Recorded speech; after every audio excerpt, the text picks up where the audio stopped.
Las brujas de El Sabinito.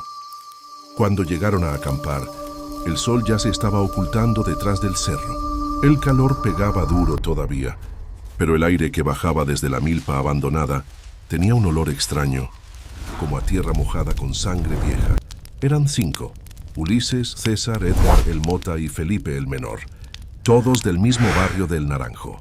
Querían hacer algo diferente ese fin de semana, lejos de los celulares, de las broncas con los papás y de las broncas peores que no se dicen. Bienvenidos a Sombras en la Niebla. Comenta desde dónde nos escuchas. Regálanos un like y síguenos para más historias llenas de terror y suspenso. Ulises fue el que propuso el lugar. Su abuelo tenía una parcela olvidada entre El Sabinito y Palomas, un pedazo de tierra donde antes se sembraba maíz, pero que ahora era puro zacate seco y espinas. Nadie iba por ahí desde hacía años. Decían que las gallinas desaparecían y que los perros no cruzaban ese campo, ni aunque les gritaras. Pero Ulises solo se rió. Son cuentos de viejos, hombre. Instalaron las casas de campaña con torpeza y se pusieron a beber cerveza caliente. Faltaban risas, pero sobraban nervios. El sol bajaba rápido. Cuando cayó la noche, el Mota dijo en voz alta algo que todos pensaban. Este lugar se siente como si estuviera esperando algo, ¿no? César intentó apagar la tensión contando chistes idiotas, pero hasta él se reía con nervios. Nadie quería admitirlo, pero había algo raro en el ambiente, como si alguien los observara desde la maleza, como si el monte no estuviera solo. Felipe fue el primero en escucharlo, un murmullo suave, como de mujer llorando que venía desde el otro lado de la milpa. Pensó que era un animal, quizá un coyote o una lechuza, pero luego volvió a sonar, más cerca, más claro. ¿Escucharon eso? Todos callaron. «Shh», dijo Edgar levantando la mano. «Ahí está otra vez». Y entonces la escucharon todos. Un sollozo quebrado, doloroso, femenino, venía de donde el monte era más espeso. «Capaz si es alguien herido», dijo Ulises con voz dudosa. «O capaz si es una pinche bruja», murmuró el Mota. Nadie se rió. Nadie quiso bromear. Nadie se atrevió a ir. Pero Ulises sacó su lámpara y dijo que iría a ver. Edgar lo siguió. Y los demás, por no quedar como cobardes también, cruzaron la maleza, alumbrando apenas con las linternas. Las ramas se movían solas. Aunque no hubiera viento, el llanto se cortó de repente. Y entonces las vieron. 3 figuras, paradas en círculo, cubiertas con túnicas negras que les llegaban hasta los pies. No se les veía el rostro. En el centro del círculo, una flama azul flotaba como suspendida en el aire. Las 3 mujeres la miraban, murmurando en un idioma que ninguno de ellos entendía. Nadie respiró. Nadie se movió. Nadie dijo una palabra. Hasta que Felipe, el más chico, tropezó. «No deberías estar escuchando esto. Pero ya que estás aquí, 10 leyendas que el pueblo juró olvidar. 10 heridas que siguen abiertas, esperando por ti. Todo por apenas 100 pesos mexicanos. ¿Te atreves a invocarlas?» Con solo pasar la página, enlace en el primer comentario y en la descripción. Y las 3 figuras voltearon al mismo tiempo. Cuando las figuras voltearon al mismo tiempo, algo en el aire se rompió. El silencio que los rodeaba no era natural. Era como si el monte hubiera dejado de respirar. Como si todo a su alrededor, grillos, ramas, incluso el viento, se hubiera apagado. Felipe cayó de espaldas. Ulises lo intentó levantar en silencio, pero la lámpara se le resbaló de las manos y se apagó. Oscuridad total. Solo quedó la flama azul. Esa luz antinatural flotaba a medio metro del suelo, pero no iluminaba más que el espacio entre las 3 figuras. Era como si la luz no quisiera tocar a nadie más. «Corran», gritó el Mota y los demás obedecieron. Pero Felipe no se levantó. Se quedó sentado, con la mirada clavada en la flama, como si lo estuviera hipnotizando. César fue el único que notó que una de las mujeres había extendido la mano hacia él, blanca, delgada como de hueso. De la palma colgaba algo, una trenza de cabello humano enredada en un lazo rojo.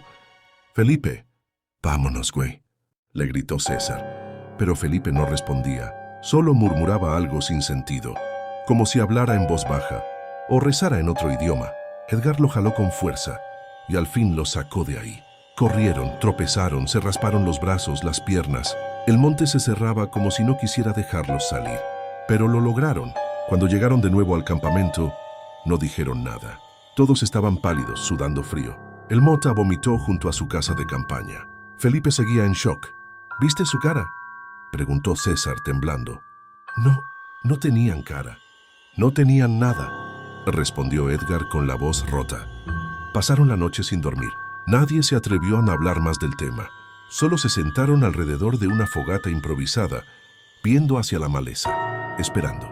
Y entonces, cerca de las 3 de la mañana, Felipe se levantó solo. Caminó hacia el monte. ¿A dónde vas?, preguntó Ulises corriendo detrás de él. Ya me hablaron, dijo Felipe con una voz que no era suya, y al decirlo, abrió la camisa. Tenía algo grabado en el pecho, no tatuado, grabado, un símbolo con forma de círculo y 3 cruces hacia adentro. Estaba rojo fresco como quemado y palpitaba. El Mota gritó. Ulises retrocedió. Felipe solo los miró y sonrió. Y fue ahí cuando entendieron que no todos salieron de ese monte siendo los mismos. Volvieron al pueblo al amanecer sin decir palabra. El trayecto de regreso fue un silencio pesado. Nadie puso música. Nadie sacó el celular. Nadie se atrevía ni a mirar a Felipe, que iba sentado junto a la ventana, murmurando cosas que no se entendían. César intentó hablar con él. ¿Te duele?, le preguntó viendo la marca en el pecho. Felipe solo lo miró y luego sonrió otra vez. Ya no me duele. Ya me acostumbré. Esa sonrisa no era suya. Esa voz no era suya. Llegaron a El Naranjo y se despidieron rápido. Cada quien a su casa, cada quien con su miedo. Pero la historia no terminó ahí. Esa misma noche, Edgar despertó a las 3 de la mañana. Había alguien parado frente a su cama. No se movía, solo respiraba. Podía oírlo. Pensó que era un ladrón. Alzó la cabeza con lentitud y lo vio. Felipe, pero no como lo recordaba. Estaba pálido, con los ojos en blanco, el pecho desnudo, la marca ardía con luz roja. ¿Qué haces aquí, güey? Felipe no respondió, solo levantó la mano, y en ella tenía la misma trenza con listón rojo. Edgar gritó. Sus papás entraron en segundos, encendieron la luz. Felipe no estaba. La ventana estaba cerrada, la puerta con seguro, pero sobre la almohada había tierra seca y un pedazo de cabello negro, como de mujer mojado con algo espeso y oscuro. Intentó no contarlo, pero al día siguiente, Ulises le confesó lo mismo. Lo vi también, dijo, parado frente a la milpa. Me estaba esperando. No dijo nada, pero sé que quiere que regrese. El Mota también empezó a tener pesadillas. Soñaba con la flama azul. Soñaba que las brujas le hablaban en sueños. Pero él no entendía lo que decían. Solo veía sus rostros vacíos, con bocas abiertas de más y ojos que no terminaban nunca. Felipe, mientras tanto, dejó de ir a la escuela. Dejó de hablar con su mamá. Nadie lo veía en el pueblo. Hasta que una tarde, Ulises decidió buscarlo. Lo encontró en la orilla del río, parado solo, sin camisa, mirando su reflejo. ¿Qué estás haciendo?, Felipe sonrió. Pero esta vez no era una sonrisa vacía, era de resignación. Dijeron que si lo cuento, ellas me llevan. Pero si me callo, se quedan. ¿Quiénes? Ellas. Ulises lo tomó del brazo. Ya, Felipe, vamos con un doctor. Felipe volteó a verlo por última vez y le susurró. No pueden irse, porque ahora están en mí. Pasaron 3 semanas. Felipe desapareció. Su mamá dijo que se fue sin avisar, que dejó la mochila tirada y que su cama estaba intacta. Pero en el patio encontraron algo que nadie entendió. 3 cruces hechas con ramas secas, colocadas en triángulo. En el centro, un círculo marcado con ceniza. La policía fue. No hallaron nada, pero los que habían estado en aquella acampada no necesitaron pruebas. Ellos sabían, aunque ninguno lo decía en voz alta. Fue por hablar, dijo César una noche mientras tomaban cerveza en la banqueta. Felipe nos lo dijo. Si lo cuentas, ellas vienen por ti. ¿Y qué? ¿Nos vamos a quedar callados toda la vida?, dijo Edgar. ¿Y si ya no importa si hablas o no? ¿Y si ya nos marcaron desde esa noche? El Mota ya no hablaba. Desde que soñó con las 3 mujeres sentadas en su techo, dejó de dormir. Una madrugada lo encontraron afuera de su casa, descalzo, murmurando los nombres de todos sus amigos. Llevaba en la mano una cuerda con la que decía que debía atarse para no irse con ellas. Lo internaron 2 días. Luego se escapó del hospital y nadie volvió a verlo. Fue entonces que Ulises decidió volver. Tenía que saber qué había pasado realmente. ¿Qué eran esas cosas? ¿Qué le hicieron a Felipe? Una tarde, tomó una lámpara, un cuchillo y caminó solo hacia la vieja milpa. Al llegar, el monte estaba quieto, pero el aire ya no olía igual. Ahora tenía ese mismo aroma, como a sangre vieja mezclada con tierra húmeda. Caminó hasta el claro donde las había visto, y ahí estaban, las 3.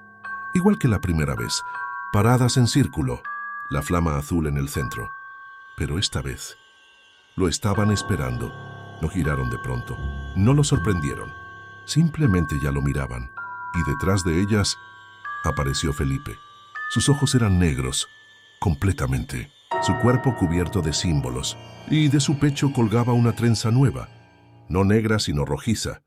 Ulises retrocedió. Felipe habló, pero su voz no era humana. No debiste volver. Ulises corrió, pero el monte no lo dejó salir tan fácil. El monte lo apretaba, lo arañaba. Las ramas se cerraban como brazos delgados. Ulises corría, pero el camino ya no era el mismo. Se retorcía, se duplicaba. Cada vez que giraba, regresaba al mismo punto, a la flama azul, a ellas. Una risa quebrada llenó el aire. No era de Felipe, no era de ninguna voz humana. Era una carcajada hueca, seca, que venía de lo más profundo del monte, o de lo más profundo de Ulises. Tropezó, cayó de rodillas, sangraba, pero algo dentro de él no quería gritar, no quería pedir ayuda. Sabía que si hacía ruido, ellas lo encontrarían más rápido. Demasiado tarde. La flama azul se acercó, y las 3 figuras se disolvieron en humo, como si fueran solo el eco de algo más antiguo, algo que vivía en ese lugar desde antes del pueblo, desde antes de los caminos. Felipe apareció frente a él, pero ya no era Felipe. Era una cosa con su rostro, con ojos que giraban al revés, con voz de muchas voces. Cada generación necesita un guardián, uno que las vea, uno que las traiga, uno que las recuerde. Ulises no entendía, no podía moverse. Las raíces del suelo le sujetaban las piernas. Felipe extendió la mano. Tú volviste, tú las llamaste. Ulises quiso cerrar los ojos, pero una fuerza lo obligó a mirar, y entonces las vio en su forma verdadera. No eran mujeres, no eran humanas. Eran cuerpos sin piel, flotando entre sombras, ojos donde debía haber huesos, lenguas largas que se enroscaban unas con otras, y una boca abierta en el centro del pecho de cada una. Ulises gritó, y cuando despertó, ya no estaba en el monte. Estaba en su cama, en su casa, solo, sudando, con barro seco en los pies y una marca en el pecho, la misma. 3 cruces hacia adentro, grabadas con fuego. Desde ese día Ulises no volvió a hablar, nunca dijo lo que vio, pero a veces cuando cae la noche, sale a caminar rumbo a la milpa, y si alguien le pregunta qué hace, solo sonríe y dice, ellas me hablaron. Dicen que Ulises nunca volvió a ser el mismo, que camina de noche, que se detiene en la banqueta y mira hacia los cerros, como si escuchara algo que nadie más oye. Vive con su abuela, no trabaja, no estudia, solo escribe en una libreta que nunca deja leer.